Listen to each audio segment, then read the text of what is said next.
Hello everyone, let's see how to recover a deleted Word file. So here you can see in this PC the Word file is showing. So I select this and press the delete key and press the enter to delete this.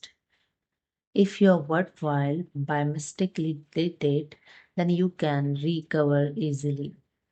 Now go to the desktop and click on the recycle bin, and here in the recycle bin you can see the different column here showing name of the file, original location of file, and date deleted.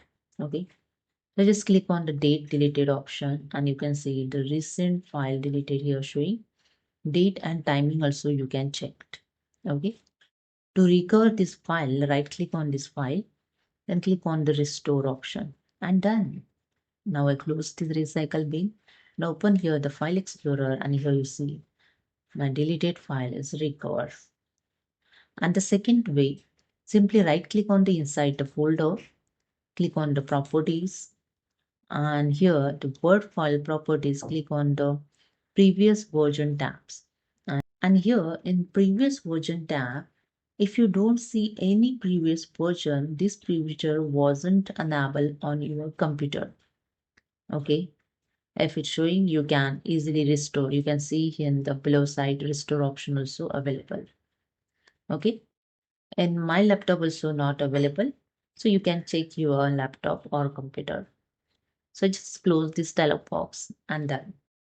And here the one bonus tip, if you accidentally delete the important Word file often, then turn on the file history in Windows. Open the control panel. So go to the left hand side, click on the search icon and type here control panel. And here you can see best match your control panel here search. Click on it and here click on the file histories. Okay, and you can see keep a history of your files. Turn it on and choose the backup to drive. That's it. Hope you understood. Subscribe the channel. Thank you.